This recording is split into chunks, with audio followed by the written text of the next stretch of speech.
You ever feel like you're working harder than ever, but somehow your big financial goals just feel further away?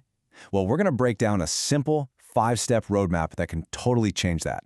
And look, this isn't some lottery fantasy. It's a real plan from a guy who actually did it, went from making minimum wage to being financially independent before he was even 40. So let's dive in. Wow, this quote, it just hits home, right? It's that financial treadmill, that feeling of running as fast as you can month after month just to end up in the exact same spot. It is exhausting, and frankly, it's the reason we're talking about this today. So, yeah. Does that sound familiar? If you're sitting there nodding along right now, you are in the right place. We are about to map out the exact exit ramp off of that treadmill for good. Okay, first things first, let's get one thing straight. This is not about owning a yacht or a private jet. Financial freedom is really about choice. It's the choice to walk away from a job you can't stand, the choice to travel, the choice to just wake up in the morning without that knot of financial dread in your stomach. It's security, not a crazy, extravagant lifestyle. All right, so let's get to step one. And honestly, this is the most important part of the whole plan, because you can't hit a target you can't even see, right? So we're going to figure out your single most important number, your freedom number. So what in the world is this freedom number? Well, think of it this way. It's the amount of money you need in your investments so that they can pay for your lifestyle for you. It's the magic number where your money officially starts working harder than you do, covering all your bills forever, even if you decide to never work another day in your life. And here's the beautiful part. Calculating it is incredibly simple. You just figure out what your ideal year of spending would look like, add it all up, and then multiply that number by 25. That's it. That's the target. This comes from something called the Rule of 25, which is basically the flip side of the 4% withdrawal rule you might have heard of.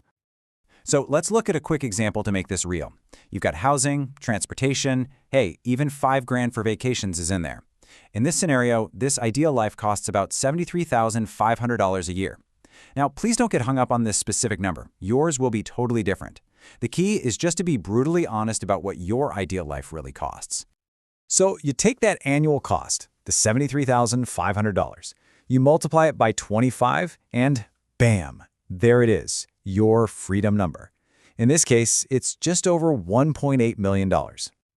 Okay, I know what you might be thinking. Seeing a number like that can feel a little intimidating, like you're staring at the bottom of Mount Everest. But hang on, don't freak out.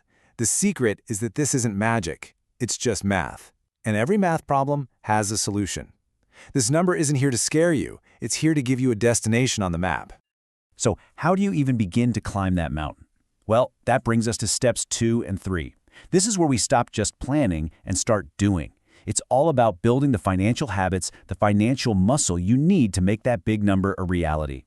It's time to master your money. You know, so many of us get this wrong. We agonize over the $5 coffee, but then we sign up for a $700 car payment without blinking. This is about a mindset shift. Stop sweating the small stuff and focus on the big wins. Your housing, your transportation, that's what really moves the needle. Okay, let's talk about credit cards. Are they a trap or a tool? Well, they can be either, but if you follow these 3 dead simple rules, they become a super powerful tool. Keep your balance low, always pay on time, and this is the big one, pay the entire balance in full every single month.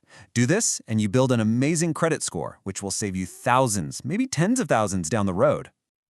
All right, so once you're managing your money like a pro, it's time for the really exciting part, steps 4 and 5. This is where we stop playing defense with our money and we start playing offense. It's time to actually grow your wealth. Let me be blunt here. In today's economy, relying on a single paycheck is like walking a tightrope without a net. It's just risky. With layoffs, automation, your job is probably less secure than you think. Your 9-to-5 is a great foundation, but you need to build more on top of it. And that's where a side hustle comes in. It's your safety net and your wealth accelerator, all rolled into one. I mean, just look at this list. I bet you already have skills that fit into one of these categories. And for the stuff you don't know, you can learn it online, often for free. The real barrier to entry isn't money or talent. It's just the decision to start. And now we're at the single most important step in this entire roadmap. Seriously, if you take one thing away from this, let it be this quote. You cannot save your way to wealth. It is mathematically impossible. Saving is for short-term safety. Investing is for long-term growth. It's not optional anymore. It's essential. And if you need to see it to believe it, here you go. That tiny little bar on the right, that's your savings account, basically losing money to inflation every year. And that big bar on the left, that's the historical average of the stock market. That huge gap between them, well, that's where wealth is built.